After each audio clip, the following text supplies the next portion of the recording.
Hello, everybody, and welcome to the third briefing on the COP29 Climate Summit negotiations in Baku and Azerbaijan. This briefing is brought to you by the Rhine Institute at the University of Galway in Ireland, and also our master's program in climate change, agriculture and food security here at the university. My name is Professor Charlie Spillane. I'm the director of the master's program in climate change, agriculture and food security. This is a master's program that we established over 10 years ago. We've graduated about 200 graduates to date from the program, each of which has gone on to have major impacts globally and are acting as major kind of change agents in relation to climate action around the world. So we're very proud of our graduates. So every year ahead of the Climate Summit COP negotiations, we ask our students to prepare briefings on the COP negotiations, both in the period up to the negotiations and during the negotiations. We usually do 3 negotiations. We split the class into 3 groups, and they analyze from the outside looking in what is happening in the lead up to COP and then each COP, and then they also look at what is happening on a day-by-day basis over 3 successive briefings. This is the third of those briefings, and here in Baku and Azerbaijan, I'm currently here at the moment, and this is the penultimate day of the COP29 negotiations. So it's important, I think, to realize what is happening in relation to these negotiations. The UNFCCC was, it's almost 30 years since it came into force. The Paris Agreement came into force about 15 years ago, 2015. So essentially, we're at a stage where there's been multiple years of negotiations between governments to try and come to agreement about how to reduce emissions really dramatically and quickly, so that to keep planetary warming within 1.5 to, or at least 1.5 ideally, or 2 degrees by the end of the century. But also, it's important that there is agreement on how to enable climate adaptation for those who are most vulnerable to climate change, and to ensure that there's a just transition underway for those most affected by climate change. So they're the kind of key topics that are under negotiation by the 190 plus governments here at these climate summits. These climate summits are rather complex affairs where there's multiple negotiating tracks. They're quite difficult to follow. So our students do a really wonderful job of capturing, analyzing, and trying to understand what is really happening at these negotiations. This is considered to be the climate COP, and that's a major overriding theme of this COP in Azerbaijan. One of the key topics under negotiation here is a new collective quantified goal, which is the quantum of climate finance that is needed from 2030 and beyond. The figure that has been identified by the developing countries is about 1.3 trillion US dollars per annum from 2030. That is contested in these negotiations by developed countries who have numbers that are in the range of billions. So there's this tension in terms of what the quantum of climate financing is. There's also tension around the question of who should pay, which countries are best able to pay and who should pay. And so there's tension around that is interrelated with the quantum of finance. Then other topics under negotiation here include the mitigation work package, the global goal and adaptation, the just transition pathways, and also this is the last COP before each country has to submit their nationally determined contributions or their national climate action plans next February in 2025. So those NDCs have to be extremely ambitious to identify the actions that governments need to take to stay within 1.5 degrees. And the general feeling is that that level of ambition is not really being displayed by most of our governments and political leaders. So really, this COP is overshadowed to some extent by geopolitical events. So there's a range of different geopolitical events that are, I suppose, negatively impacting on the progress on climate change by the respective countries here. And then there's also this tension in relation to questions around phasing out of fossil fuels and the speed at which that needs to be done to ensure that planetary warming is abated, while at the same point trying to maintain standards of living of people who are essentially addicted to fossil fuels, including most of us in our societies and economies. So it's really that type of backdrop that these negotiations are happening under. This COP, the general feeling here on the penultimate day is there were new texts that came out this morning on most of these topics.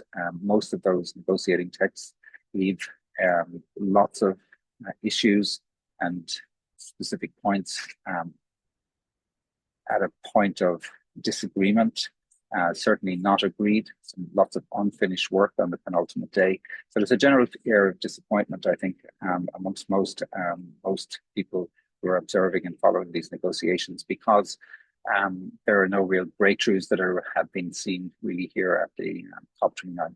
Perhaps that may change tomorrow, and maybe perhaps the negotiations will be continued over the weekend, but that remains to be seen. But at this point, what I'm going to do is hand over to our students. This is our third group of students from the Master's Program in Climate Change, Agriculture and Food Security. They've been tasked with bringing us up to speed on the key issues that are under negotiation here, up to the point of the penultimate day here at COP29 in Azerbaijan. So at that, I'm going to hand you over to Mokuiza, Din, and Abhishek, and who are representing the broader group, and over to you. And thanks so much for joining us today. We also have our commentators that I have invited from the floor here in Baku, who come from different sectors, different pavilions, different constituencies, to give their perspectives on how they consider the COP29 negotiations to have been going over the past 2 weeks. So at that, I'm handing over to the students. So thank you very much. Thank you for joining. Thank you, Professor Spillane, for the introduction. Good morning, good afternoon, good evening, everyone, and thank you for joining this briefing. Today, we'll be discussing the crucial developments at the ongoing COP29 taking place in Baku, Azerbaijan, under the theme, Investing in a Livable Planet for All, where the global community are confronting the urgent climate crisis. As master's students in climate change, agriculture, and food security, we take keen interest in following these conversations that could secure the future of our planet. Next slide, please.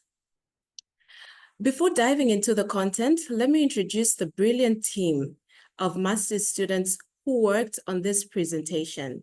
We have Abhishek from India, Andrea from Seychelles, Dwi from Vietnam, Tara from Mexico, and myself, Mokuiza from Zambia.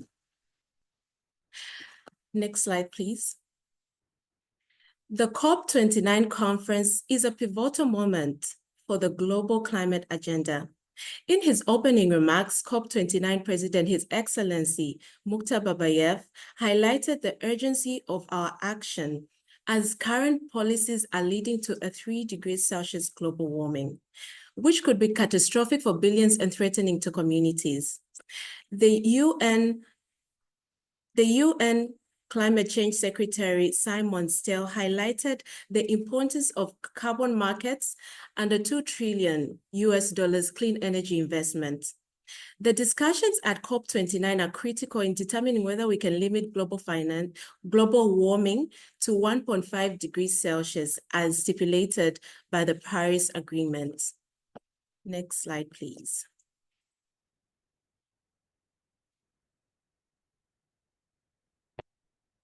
We're now going to look at the key outcomes at the COP29.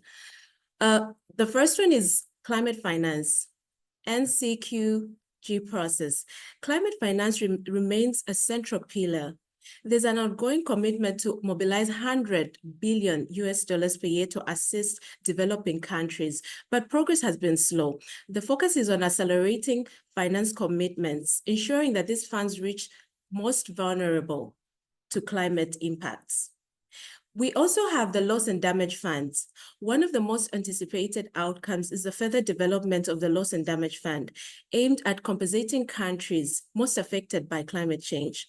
This issue, particularly for small island nations and least developed countries, is urgent and contagious, and COP29 is critical to advancing these funds.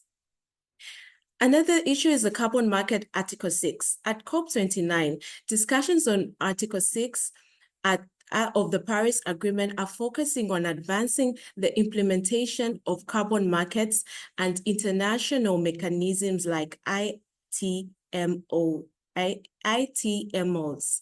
and the Sustainable Development Mechanism. The key issues include ensuring environmental integrity, preventing double counting, and improving the transparency and accountability of carbon market transactions.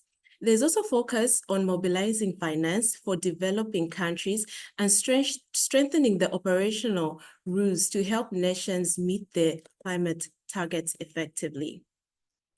We also have the national adaptation plans. At COP29, discussions on NAPs are focusing on enhancing their implementation through increased financial support, particularly for vulnerable countries, with an emphasis on improving the monitoring, reporting, and evaluation of adaptation efforts to track progress and share best practices. Also, COP29 is seeking to strengthen coordination between NAPs and other climate and development strategies, ensuring a more integrated approach to resilience building. Lastly, we have just transition pathways. COP29 has emphasized transition pathways, ensuring that the shift towards a low carbon economy is fair and also equitable. This includes support for workers and communities that are transitioning away from carbon-intensive industries, addressing both environmental and social justice. Thank you. I'm now going to pass it on to the next speaker.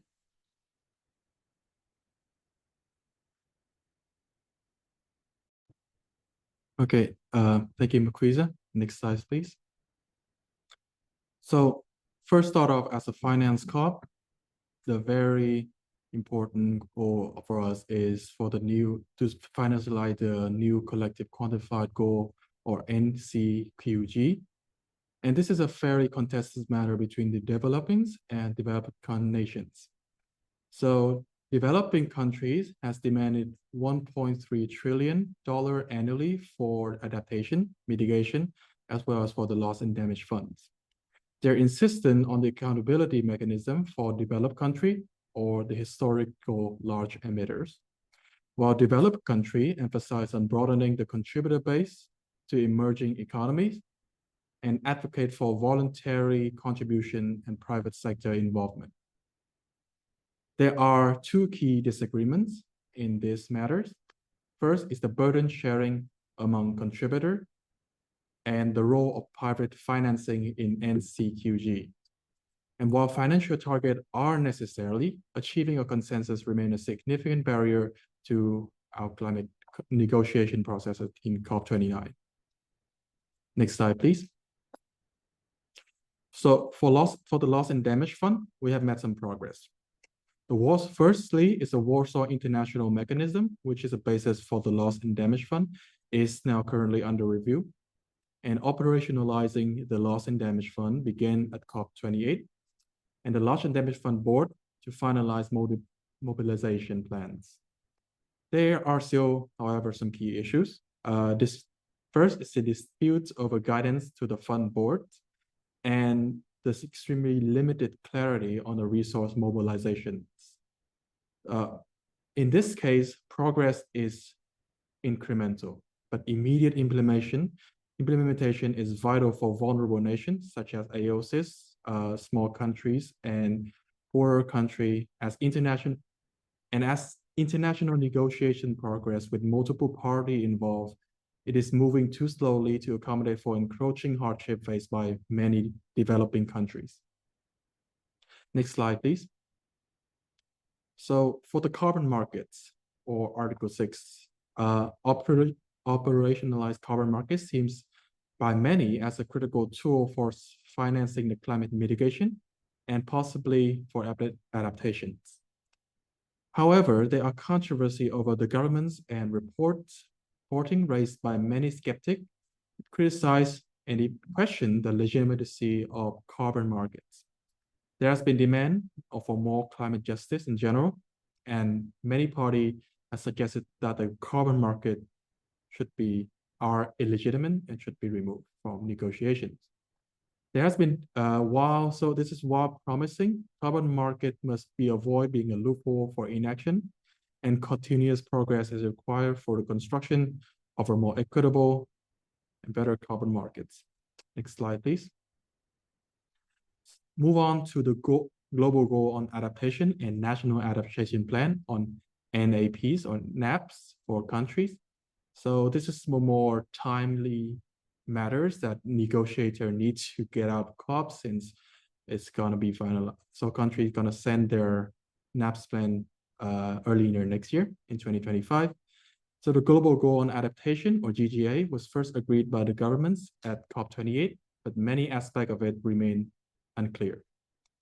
However, progress has been made with the reduction of GGA indicator from over 5,000 possible indicators to a more manageable subset, which is, again, a progress. Financial commitment for NAPs remain contentious. Adaptation goals risk being undermined without clear metric and equitable funding. So again, finance is a very important thing that we need to get out of COPs. However, a serious lack of tangible funding commitment limits implementation, and it is a rather discouraging for finance COP. Thank you. So now we're going to move to the next speakers.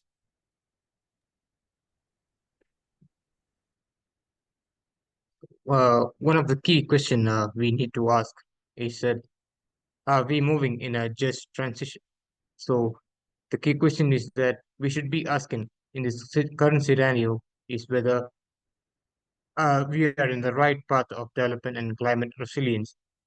We can clearly see that there's a difference in interest between the developing and developed countries on how they perceive the idea of financing and support towards just transition, while the developing countries focus on equity, that is putting forward the idea of uplifting the vulnerable population, making sure that they're being benefited equally, inclusion of every community, and the removal of social economic barriers in adapting sustainability. Some developed countries, however, can be seen showing a resistance in bringing the integrated system into an agreement due to let's say various geopolitical reasons. The lack of coherence in the approaches to transition finance and transition financing and support for just transition can be was evident during the COP29 meetings. Next slide, please. During the conference, parties from marginalized communities raised their voices, emphasizing on equity and inclusiveness of all the vulnerable community and bringing a just transition in climate action. We could see statements from the indigenous people and small island states, a strong dialogue emphasizing on transparency in climate finance. They also highlighted the importance of a just transition to a low carbon economy, that is, economy built on a low emitting way, building the resilience of a community affected by climate change by the transforming economy to a more sustainable level was the main agenda or main main agenda put forward by the marginalized community. We could clearly see the subsidies still in at all-time high in the fossil fuel as put forward by the environmental integrity group. We can see that there's the magnitude of 10 times higher than the climate finance. Next slide, please. This women and gender groups expressed their frustration with the lack of political will for addressing the gender-related aspects of climate change. They challenged that the excuses put forward to justify inaction in name of financial scarcity arguments happening under the carbon markets and climate inaction. These are disproportionately benefiting the wealthy, meanwhile harming the global south. Civil society groups criticized the presence of fossil fuel interests in the groups at COP29, casting doubt on transparency of COP29 summit. Climate activism was one of the key things which was found during outside the COP29, calling out for a slow and contradictory negotiation process. COP29 also revealed progress in some forms, but still a lot of gaps were exposed during the week. Next slide, please. With the summit set to wrap up on Friday, we widely expected to be an overrun. The new document on climate finance showed much remains undecided on key questions such as what counts towards annual figure and who and how much is to be paid. We would like to conclude on a hopeful note that next COP hosted by Brazil, the COP30, will have an all demands put forward by the marginalized community prioritizing on inclusiveness, equitability, and more actionable and response-driven climate policy. I would like to thank all for listening and thank Professor Spillane for giving us this opportunity. I'm passing over to Professor Charles for the wrap-up and welcome the few guest speakers. Thanks very much. I hope you can hear me. So thanks very much, Abhishek, Din, and Mokwiza for your excellent, you and your group, because you had a broader group, excellent overview of where we are with COP29 and this kind of the latter stages, the latter moments essentially, or days of COP29 here in Azerbaijan and Baku. So what I'm going to do next is we have a range of panelists here that I've invited from the pavilion area of COP29, and they're all here in different capacities, representing different organizations, different sectors, perhaps different issues, but all united in a sense by their concern, I guess, for the climate crisis and the urgency of what needs to be done. And so I'm just going to indicate who we have online. There may be others that would join us in a bit. We've Adam Adrian Kirby, who's from the ILO, the International Labour Organization, Just Transition Pavilion here, so the Just Transition representation. Alexandre Grassigny is from the NDC Partnership, and the NDCs are particularly important because they need to be renewed for February 2025 next year, and so Alexandre can talk us through that process. We have Bella Rao and also Susana Hancock from the International Cryosphere Pavilion here, and I'm sure they will explain why that is important. We have Manuel Eckert from the Water and Climate Pavilion, and also Salomé Lehtman from Mercy Corps. So firstly, I'm very thankful, or we're very thankful to all of you for taking the time to join this webinar and to engage and connect with our students who are trying to understand this process from afar, essentially. And so hearing your thoughts and reflections here on the ground in Baku would be invaluable to the students, to us, and to everybody that will ultimately see this as a recorded video. So I'm going to do this, I think, is I think we'll begin with a focus on specific sectors or topics, and then move to the broader question. So in that sense, one thing that I've realized, having been at these COPs for some time, is that the climate issue is so pervasive across all sectors of society, all constituencies, that it's quite amazing the amount of different groups and groups that are here at these COPs that are concerned about what is happening in relation to climate change and how that it will impact upon their constituencies and their communities. So what I'm going to do is focus, I think, on water, into both frozen water and liquid water, I think, in this case. And so what I'm going to do is begin, I think, with Manuel Eckert, who's from the Water and Climate Pavilion. And maybe, Manuel, you could talk us through why you're here, why the COP process is important to your constituency. And then I think I'll move to the cryosphere people, to Bella and Susana. If you both want to give your contributions, that's perfectly fine. and then we'll move to the broader questions around mitigation and adaptation and just transition and so forth. Manuel, over to you. Yes, thank you. No, my name is Manuel Eckert. I am with the Stockholm International Water Institute, and more importantly for this call, part of the steering committee for the Water for Climate Pavilion. Thank you for this opportunity to talk to all of you and to talk a bit about our work. But also thank you for the amazing presentation we just heard. I think it was a great summary of what is going on in the negotiation space, and particularly sort of as part of a pavilion where we are in the informal space, but of course still trying to have some advocacy efforts on the negotiators. This was a great summary. The Water for Climate Pavilion has been existing for the past 4 years, and we essentially always try to sort of place water at the heart of climate discussions or show water's influence on the climate discussions. But of course, this also is something every sector tries, and of course also something that the negotiators are much aware of, which is why they also sometimes avoid going directly into specific sectors, because of course it would open up just a flood or a gateway of different sectors aiming.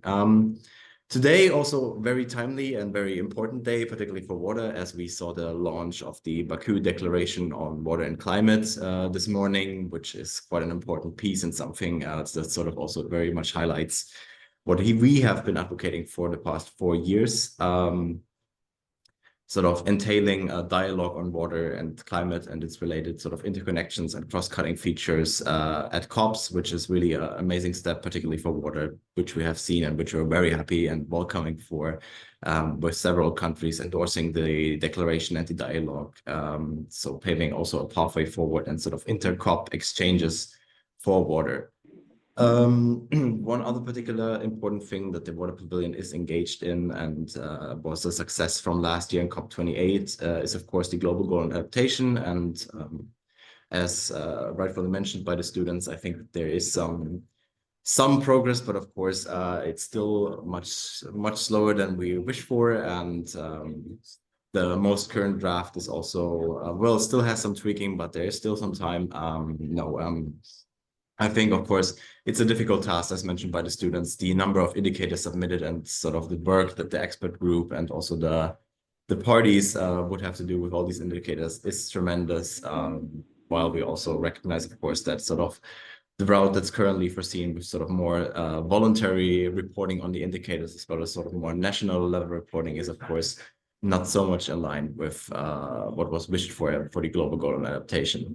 We had also specific events on the global goal adaptation where we also tried to influence negotiators and also were luckily successful due to continued advocacy in the informal space, to have some members of the expert group for the GGA, but also party members and negotiators in our pavilion space, which is of course ultimate success, but also of course highlights a bit how the informal spaces in the blue zone of pavilions work, where it's of course much more focused on the advocacy efforts rather than sort of the direct impact on negotiations, where we have to be sort of work with long-lasting relationships and also try to highlight, of course, our sector-specific role and why it's important to be acknowledged. The last few things I probably want to go into the NCQG. I've saw the first draft, and of course, from what I've heard, there will also be a new draft already tonight, because there's still some disagreement, and there will be sort of a more compromising draft later on tonight. So hopefully looking forward to that. But of course, we would have liked to see also some interconnection between these global processes, particularly since we have some acknowledgements in the GGA, and sort of that missing reference between these two really big global processes is something that would be much more pleasing from our side. But I mean, that remains to be seen now. And this is so what our COP so far has been. Of course, the Baku COP, particularly after the big sort of politically moving COP we had in Dubai, is a bit more smaller, but also I think a crucial COP, and something that has to be acknowledged, that it is a working COP, and particularly around the GGA, where we sort of really trying to get into the nitty-gritty of the indicators, is something that is also of value and it shouldn't be disregarded.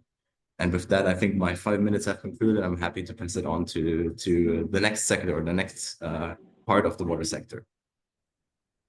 Thanks very much, Manuel. And I think that's really super, and it's great to see the Water and Climate Pavilion and the work underway there. So I'm going to hand over to our colleagues from the International Cryosphere Pavilion. So we have we have Susana and your colleague Aunt Bella, and either one of you or both of you as you wish, but I guess whoever wants to unmute your mic and go first, please go ahead. So yeah, so Bella will introduce herself, but my name is Susana Hancock, and I am the Global Mountains Director with the International Cryosphere Climate Initiative.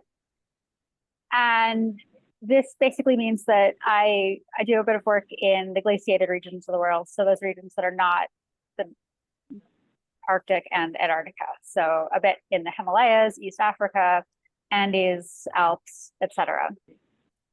A little bit, yeah. So I was on a panel this morning with 8 different African countries, for example, talking about why water and mountains ecosystems are important for them. So a little bit far-reaching. But our job here at COP, we have several things that we do, and Bella, I'll let you talk a little bit about that as well. But one of the things we do is try to get the cryospheres, again, the colder regions of the world, into negotiations and into discussions. And that is because this is a region that we feel is highly important to the world and is often overlooked or seen as something that's not really impacting many people. So it's, sort of say, well, the Arctic, Antarctica, they're kind of over far away. And in reality, they control, along with the, what we call sort of third pole in the Himalayas and other glaciated regions, they control a lot of our global water security, for example, and they impact sea level rise. So I was in a negotiation the other day where they were saying they weren't interested anymore in looking at mountains, but they were very interested in having their focus on sea level rise. So that's what they wanted to focus on. And so with that, one of our tasks is to help negotiators and policymakers, heads of state, whomever, understand how these different ecosystems connect. So sea level rise is a very great thing to focus on, but the reason that we're getting sea level rise is, for a significant part of that, the loss of glacier ice and ice sheets. So, helping people make these connections is so that we can really understand how all of our systems are together. And we also host a ministerial for what we call the Ambition on Melting Ice.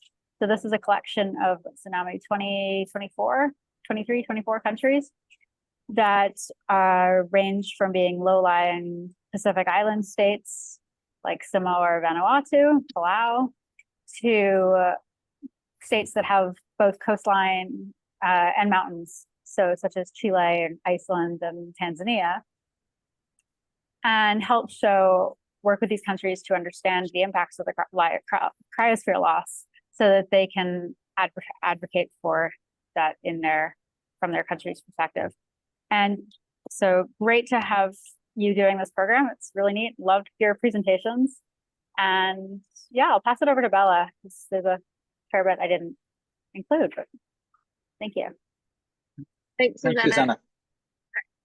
Thank you very much.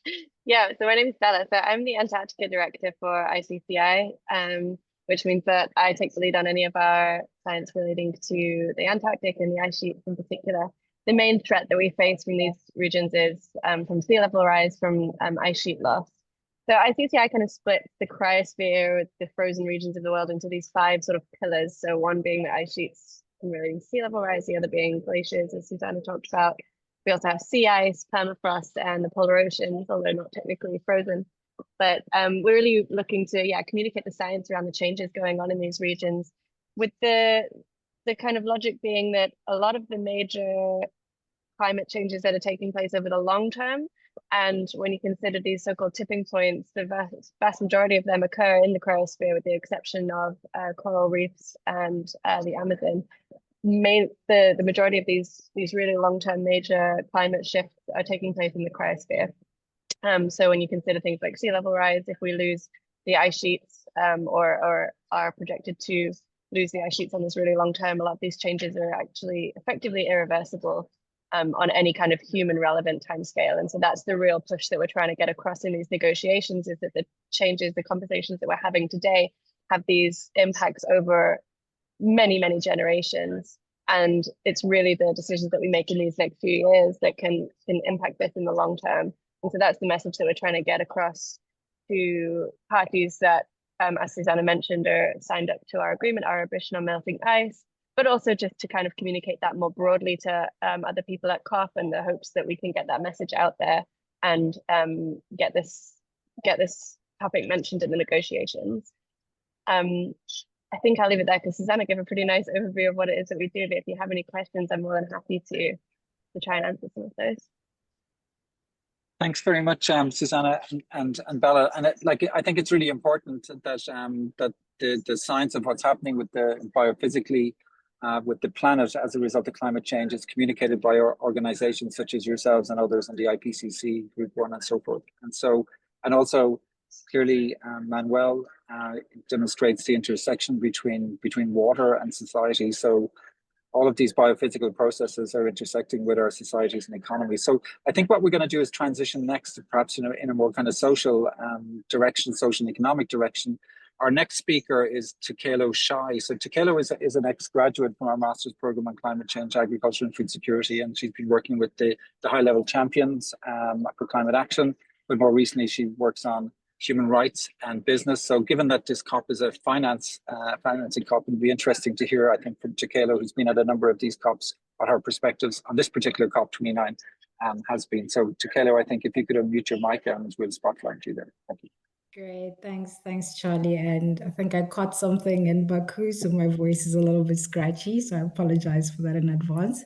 So as Charlie already mentioned, I'm a former master's student for the CCAFS program, and my journey since doing my master's has moved to focusing on work on regenerative agriculture in South Africa, to then going or advancing that on a global scale with the high-level climate champions.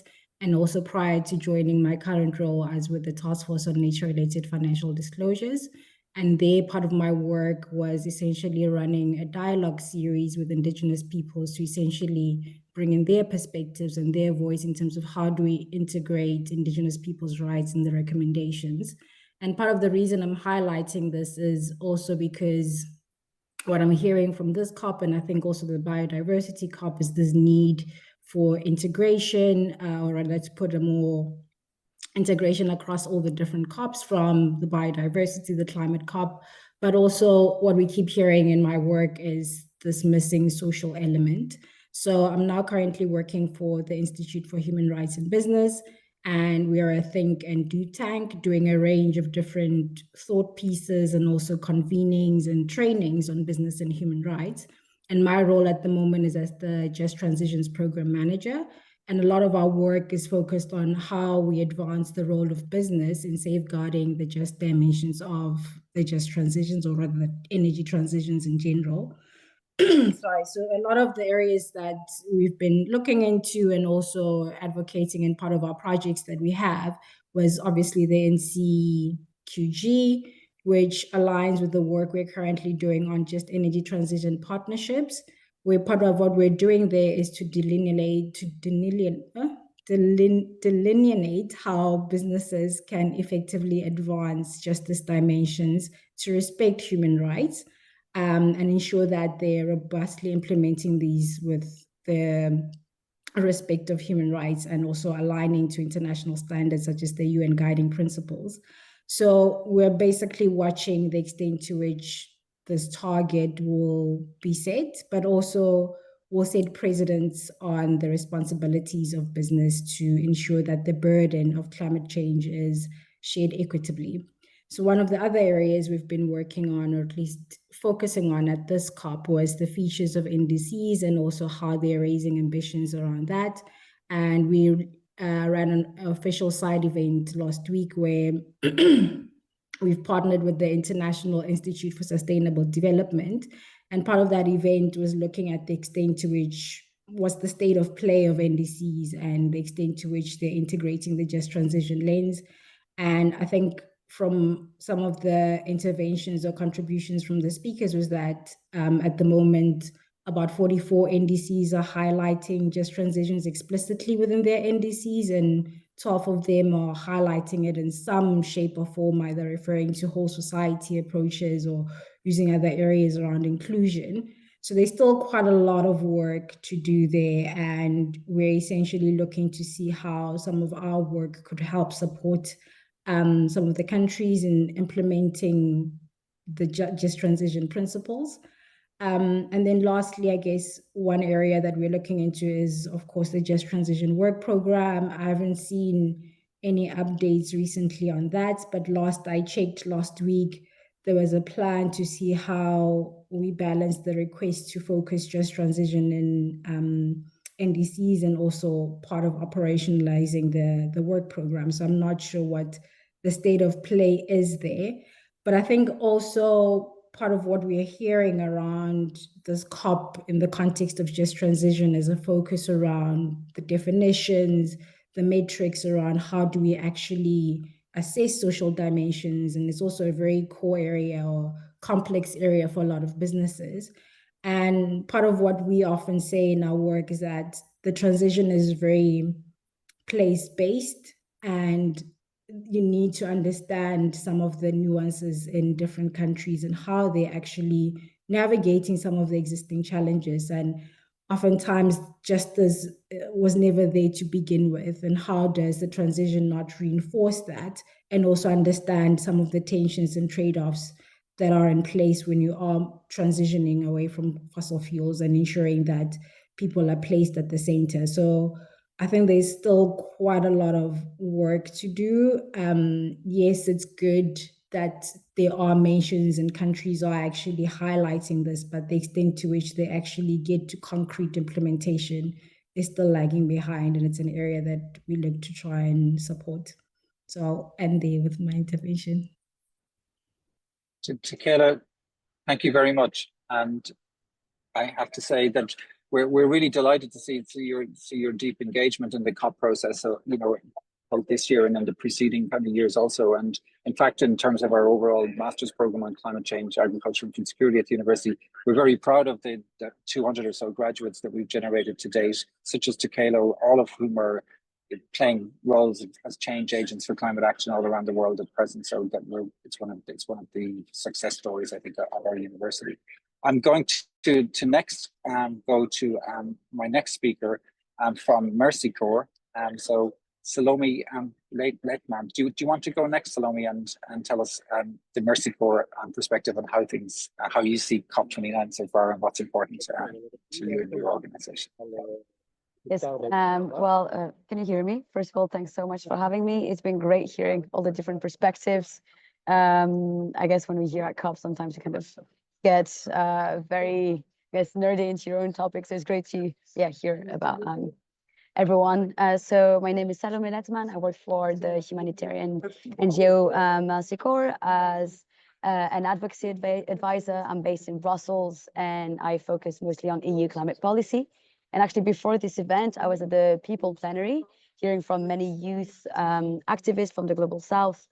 And as I said, I feel like sometimes when you attend COP, it can become a bit disconnected from what's actually happening on the ground. But any outcome that is happening here, any outcome of COP will have lasting consequences for vulnerable communities all around the world. So I'm here at COP to follow the climate finance track. As I guess you all know, every conversation here in the negotiation halls, whether it's about adaptation, loss and damage, always circles back to climate finance. The NCQG that used to be agreed here will replace the 100 billion goal that was agreed over 15 years ago. And I feel like at this point, I've been living and breathing NCQG for the last 2 years, following negotiations, engaging with the EU, producing evidence to support deliberations.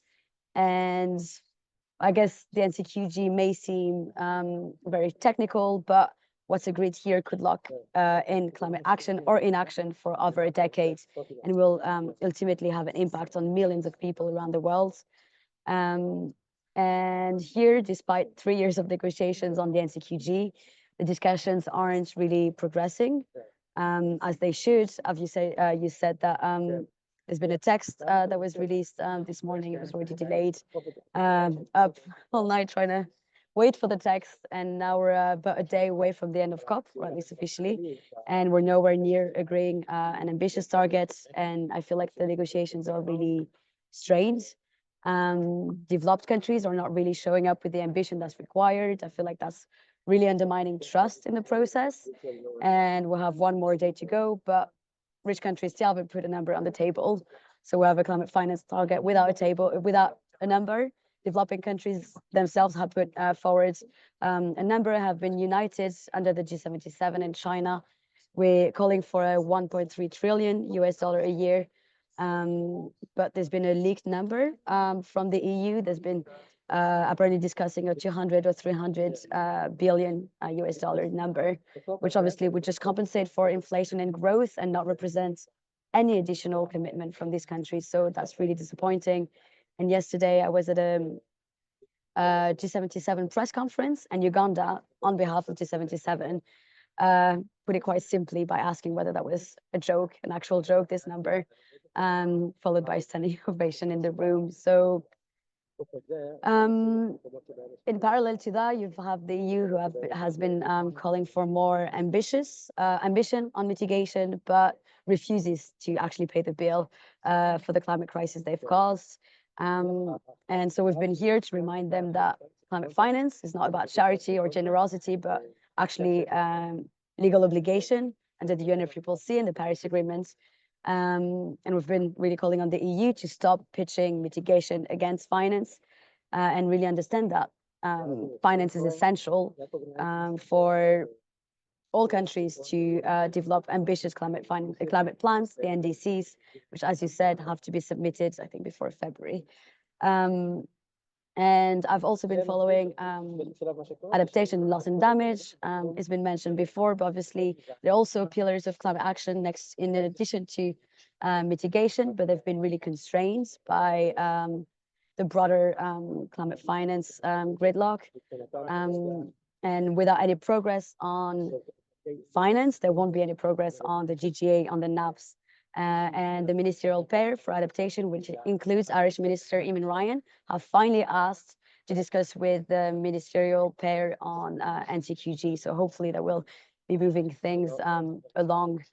And the current text that we've received this morning on NCQG currently includes loss and damage, which is what we've been calling for, and has been welcomed by the LDCs as well as AOSIS. So hopefully this stays into the next text to make sure that the fund for responding to loss and damage doesn't remain underfunded, and the gains of COP28 aren't lost. And as you probably know, it's also Gender Day here at COP, and there's been serious blockages in the gender track, in the Gender Action Plan, and it's still too weak in the NCQG text. It's been actually largely absent from climate finance negotiations, to be honest. So really hope to see an NCQG that enhances access to grants-based finance for women and girls. They're disproportionately affected by austerity measures that often follow a debt crisis. So yeah, hoping to see the NCQG with quantified targets to capture gender responsiveness. And as a woman, I really expect a lot more from global leaders on gender. So yeah, I guess we'll keep on engaging with our governments here from the MScCCAFS team to make sure that negotiators prioritize equity and ambition in the NCQG, to make sure that the goal is not, it's not just about a number. Ultimately, it's about the lives of millions of people around the world. So yeah, hoping that the next text on NCQG is actually one text and not two texts in one. It's expected tonight, but I'm assuming it's going to be tomorrow morning. There'll be a lot of more sleepless nights, a lot of coffee, and we'll see where the COP actually finishes tomorrow.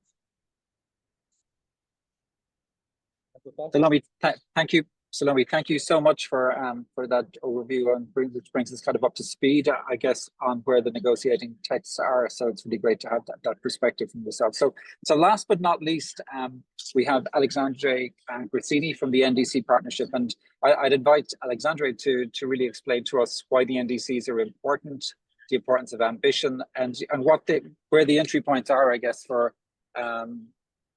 the integration of the many issues, including just transition into the NDCs and the many constituencies that need to engage with those NDC processes. So over to you, Alexandre, and then we'll finish up after that.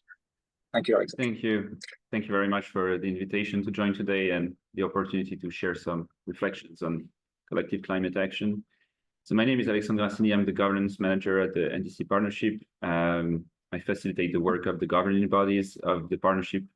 And I'm going to offer probably a broader perspective, as you said, and a look ahead to COP30. COP29 is taking place at a moment of great uncertainty. As pointed out in the presentation, climate action is not advancing at the pace we urgently need. The international political landscape sheds great doubt on the climate agenda, weakens the global climate diplomacy, as evidenced in the challenging negotiations, and we're not on track to meet 1.5. So leaving COP29, regardless of its outcomes, hoping they're as good as they can be, countries will need to immediately look ahead to COP30, to their next NDC, and to continue raising the bar, urgently turn commitment into action. And to do that, to overcome, to bypass this great uncertainty, we believe collective action is core. And before I dive more into that, into the NDCs, the next round of NDCs, a few words on the NDC partnership and how we operationalize collective action, So we're a global coalition. We bring together more than 230 members, including more than 130 countries, developed and developing, and more than 100 institutions, including UN agencies, development banks, sectoral expert institutions, non-state actors, with the common goal to deliver ambitious transformational climate action that help achieve the Paris Agreement and drive sustainable development more broadly. So our model is country-driven, with governments of developing countries identifying their NDC implementation priorities, the type of support they need to translate them into actionable policies, programs. Based on this request, the members of the partnership, developed countries and institutions in particular, respond with a tailored package of expertise, technical assistance, funding. And this model, this collaborative response, provides developing countries with an efficient, centralized access to a wide range of resources that are held by multiple countries and institutions. So this is how we operationalize this collective action that's so critical to keep the objectives of the Paris Agreement within reach while navigating this great uncertainty and these delays in the process, in the diplomatic process.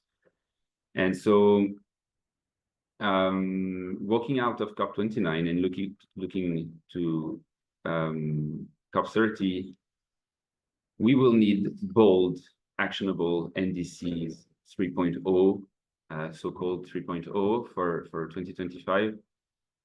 And we hope that they raise ambition to the highest possible level and they set a clear path for rapid implementation and financing.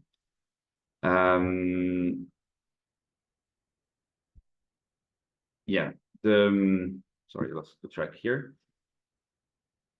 So, yeah, we need to mobilize and deploy trillions of dollars in climate finance, technical and capacity building, to support the Paris Agreement goals and enable full-scale implementation of the national commitments.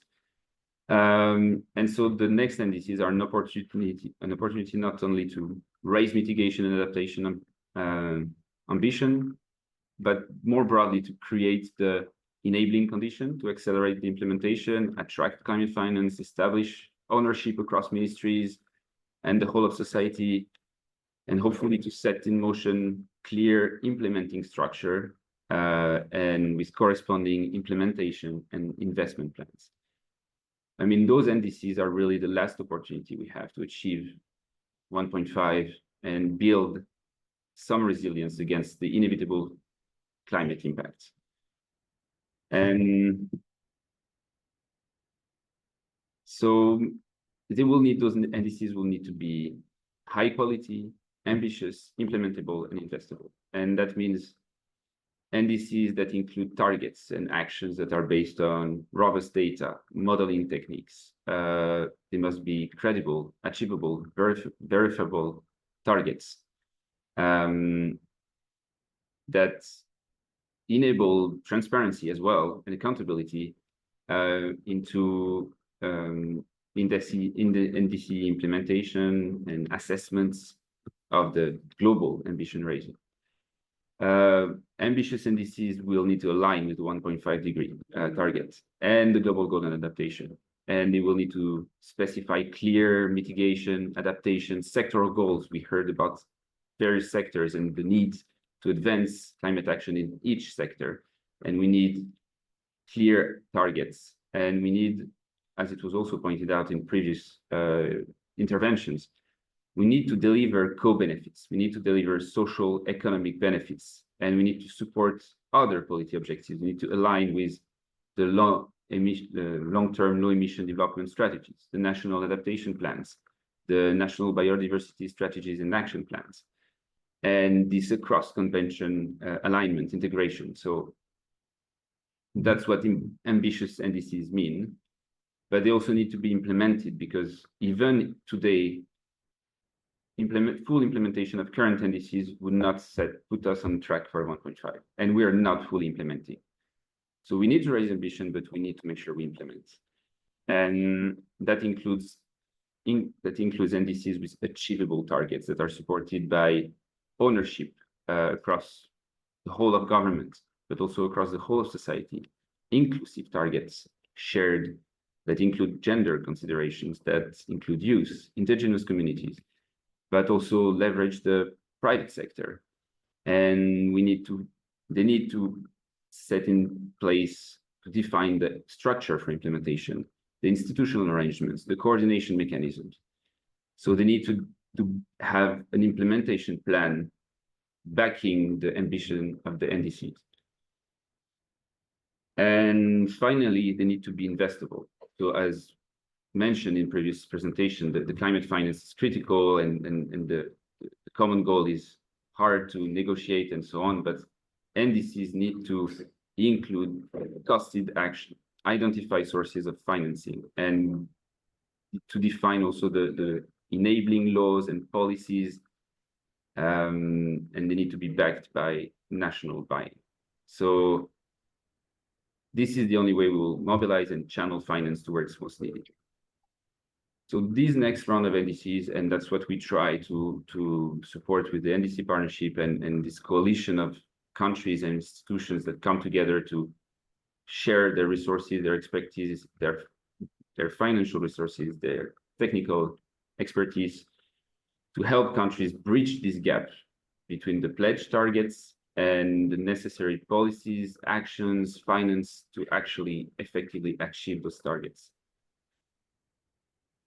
And yeah, I'm going to close on that. Thank you. Alexandre, thanks so much. I think it's really important that you highlighted the urgency at which the NDCs need to step up ambition in pretty much all countries. If we are to stay within even 2 degrees of warming by end of century, clearly the actions of our policymakers and our politicians right now will impact upon the lives of future generations for decades and hundreds of years to come, depending on where the global warming levels out in terms of the greenhouse gas emissions and concentrations in the atmosphere. So, in what a lot of the COP activity has also focused on what the role of youth is in future generations and youth right now in terms of their engagement in the processes, including NDC processes, policy processes, and process at national level. So we had one speaker that had dropped off, Joshua, but Joshua's back, Joshua Alade.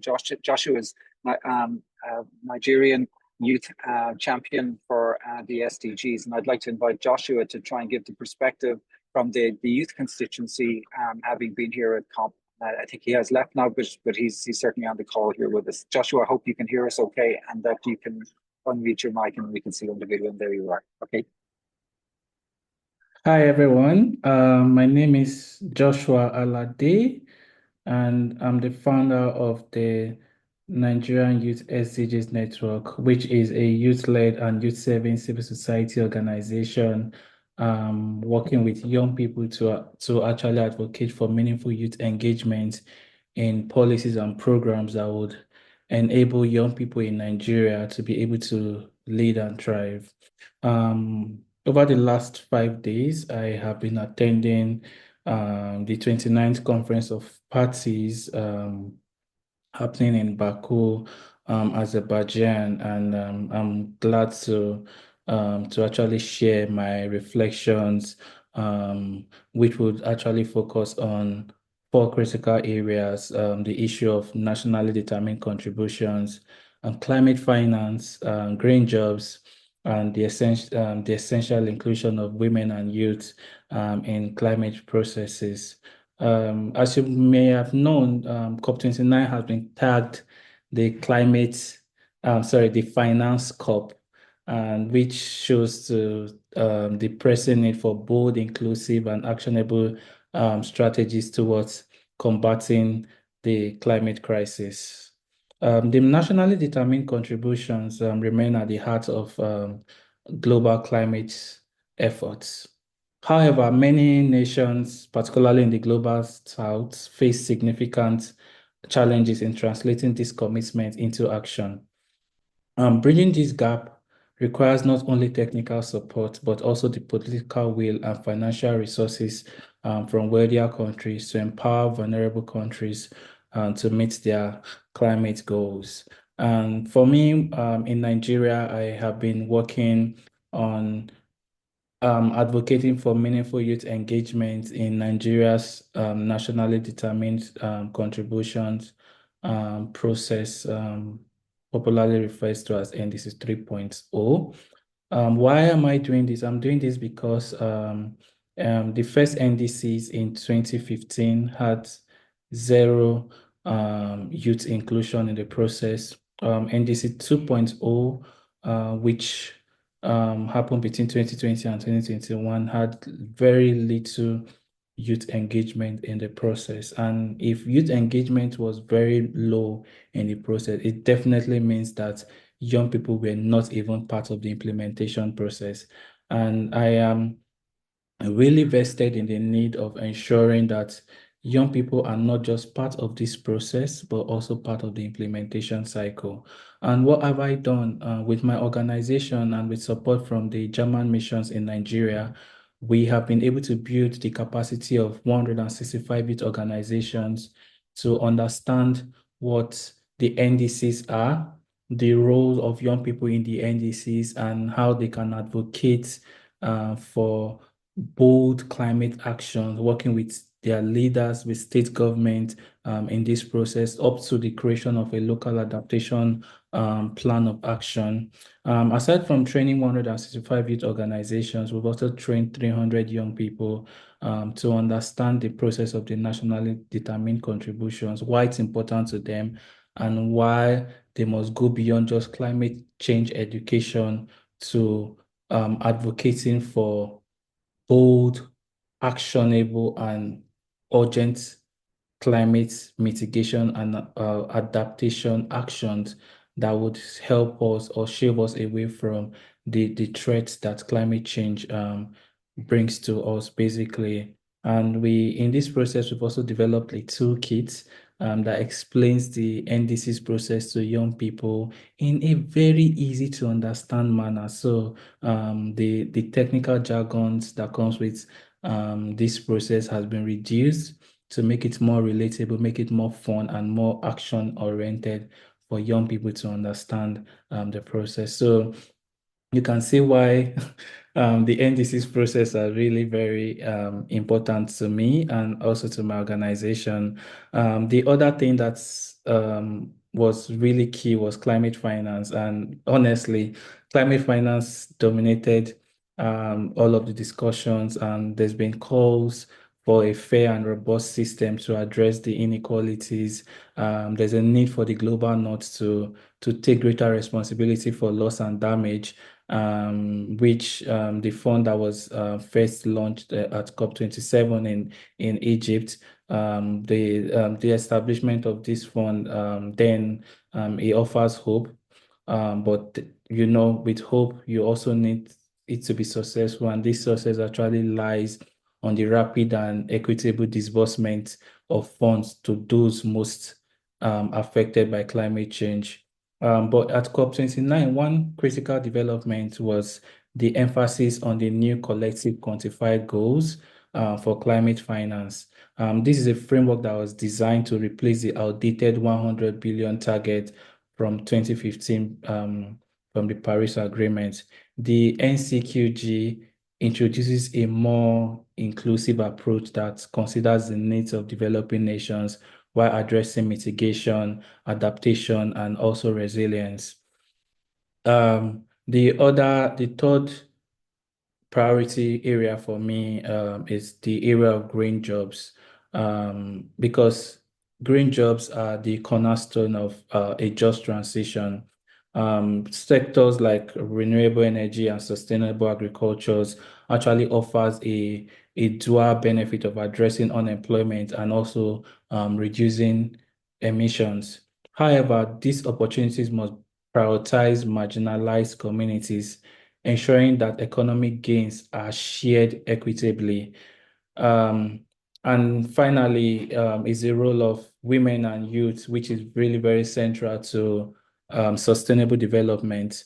COP29 reinforced the urgency of empowering young people and women by increasing their access to leadership roles and providing them with the skills and the resources that they need to participate actively in the journey towards sustainable development. We all know that a just transition is not possible when those who are affected by climate change do not have a seat at the table. So it's very important that we create a seat at the table for women and young people, for them to act, to be part of the process of defining the answers and providing the solutions that would help us combat the threats that climate change is bringing to our world. As I look forward to COP30, one of the things that I really want to say is that we need really bold action, bold and inclusive leadership actions. We need to be very ambitious in our journey towards a sustainable future. We are at this time whereby we cannot rely on business as usual. Our world is at this die point, at this dying moment, and climate finance is key. The global north needs to pay for loss and damage, and the need of the NDCs being ambitious. It shouldn't just be about just setting another set of priorities over the next 5-10 years. They should be ambitious, they should be inclusive, and they should be the beacon of hope for a world that is resilient and that can combat the threats that climate change is bringing to our world. Thank you. So firstly, I think we'll finish up at this point, but I think it's been really useful to get the perspectives. It's been useful to get the perspectives of each of the commentators and also the briefing from our students. And clearly, when we look at this process, we're almost 30 years since the foundation of the UNFCCC. We're 15 years post the Paris Agreement, and yet for anybody looking from the outside, looking in at this climate process, it seems like an extremely long-winded and long and arduous process. But yet there are 66,000 people registered at COP29 in Baku, and all of those people are super motivated to enable climate action in different ways to ensure a better future for people on the planet. But I think one of the challenges, I think, for the climate action community, if you want, is really the mobilization of political will to enable our politicians to increase their ambition in NDCs and indeed national policies, because with the urgency and that is indicated by the IPCC successive reports, and that is necessary to try and get to net zero by 2050, and indeed having emissions by 2030. The scale of that transition is immense, and the scale of the transition that is necessary in terms of a just transition is probably even broader still, or even more challenging still. So while there's significant progress happening here, it's this scale and the urgency, I think, are key kind of points that need to be communicated and are being communicated by all involved in these processes. The other point, I guess, to make is that this is the only forum for intergovernmental negotiations of significance in relation to the climate crisis. And the climate crisis is a transboundary crisis affecting all nations. Unilateral actions are not necessarily going to solve the climate crisis. So despite its flaws and its proceduralism and its slowness, it really is the only process that we have. And there are no alternatives that have the potential to have global agreement. And so despite its flaws, we have to work through the process, work through sovereign states and try and broker agreement between sovereign states to make the planet a better place to live for current and future generations, primarily by reducing emissions, stabilizing the concentrations in the atmosphere, and allowing the most vulnerable to adapt to the growing impact of climate change globally. So I think in that sense, there is hope from these processes. They're slow. Their progress is always made, but sometimes it's less seismic than others. And this COP29 does seem to be one of the less seismic ones, but it is part of a long process. But hopefully that process can be accelerated, and that may be a challenge that we all face. So at that, I think I'll close this, and I'd like to thank our students again for the exercise of trying to understand this rather complicated process that's underway here on multiple tracks, multiple constituencies, and so forth. I'd like to also thank our commentators for giving their valuable perspectives from here in Baku. And this has been invaluable. It's also been useful to us, I think, all of us, to hear from different perspectives, because we rarely get to meet. We're usually, as one of the commentators indicated, we end up in little bubbles and perhaps echo chambers even within the site here in Baku. So at that, I'd like to thank everybody, and hopefully we'll hear some positive outcomes as COP29 concludes. Thank you.